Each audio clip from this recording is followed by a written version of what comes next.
Okay, we're back. What we're going to do now, the first thing we're going to do is lay out the guide on the rod and get our areas marked where we're going to need to be putting the underwrap. So as you can see here, I have the area pre-fit with the inlay so that it will cover the inside of the inlay. Then all I do is I come out about 1/4 to 1/2 of an inch from the end of the guide foot right here. So I come out, and that's going to be my extension for the underwrap. So it's quite simple. You size a thread for the underwraps. Simply that makes it easier to put the size D thread over top when I'm wrapping the guide feet. So all you're going to do is you're going to overlap your thread and get 3 or 4 turns going. Get that all cleaned up. You're hiding that mark that's underneath there, and then you're going to start wrapping.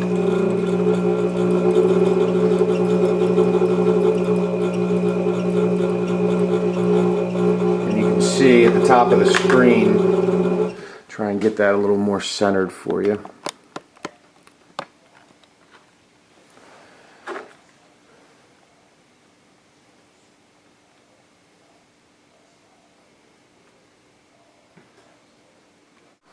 Okay, so I made my mark down here where I needed the end of the guide foot to be, and I've started the wrap. I was trying to get a little closer so you guys could see what was going on when I'm actually wrapping. So what you're going to do is bring this all the way down.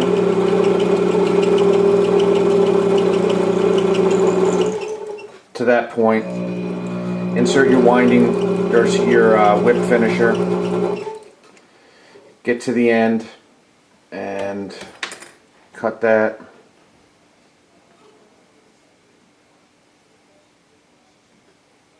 Insert the whip finisher and come back through. Since this is size A thread, this is normal for the thread to break like that. It's on the underwrap portion, so all I'm going to do there is cut those 2 pieces off. Cut the tag end off. Now I'm going to need to do the trim bands. What we're going to do here is you divide this portion in half. You can see right here. It's hard, you can't see the thread except for on the rod. Let me work on that and I'll be back.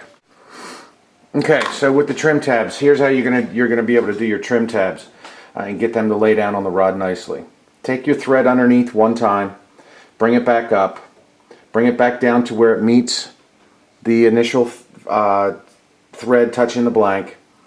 Then what you're going to do is you're going to push your thumb and push that thread over just a little bit. At which point you've got the thread overlapped, which is underneath of the rod, and you're going to insert your whip finisher. Keeping the threads close together, you're going to come back around. You've gone around where your thread has intersected 1 time already. Now you're intersecting 2 times. And now you're overlapping again.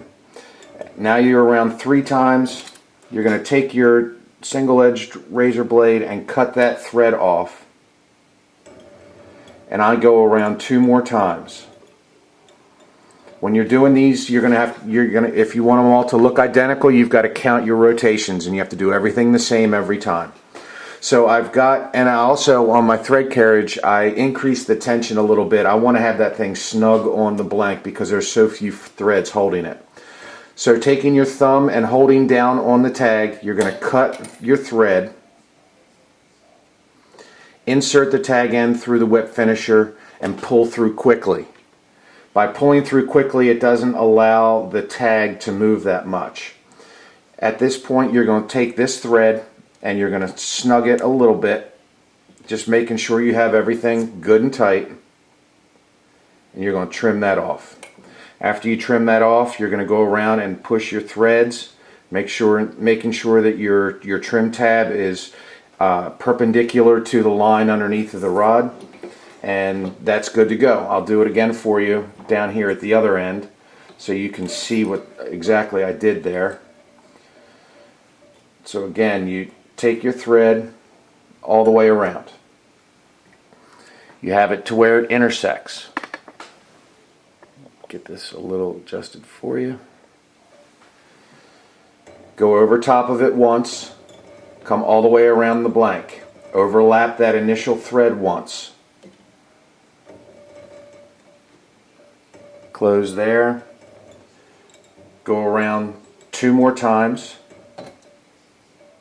Cut the trim tab off.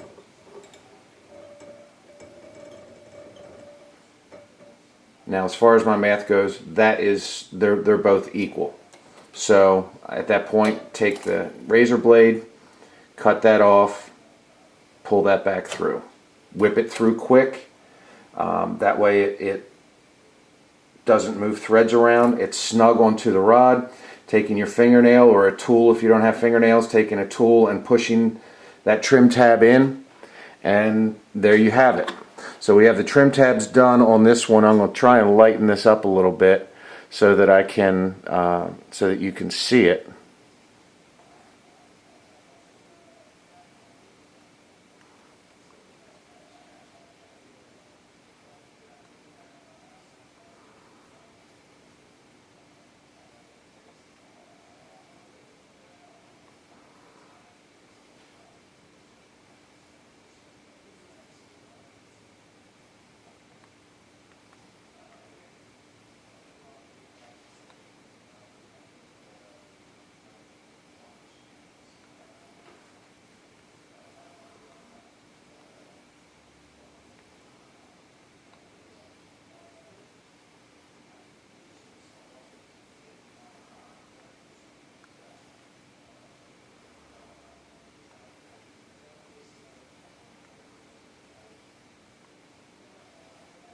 So you can see on these ends right here, I've got a nice clean cut, smooth underwrap. So what we're going to do now, I'm going to move the camera again and we'll get it set up for the second guide, and I'll go through that, and then I'm going to get the rest of the rod done, and then we're going to go on to putting the guides on the rod.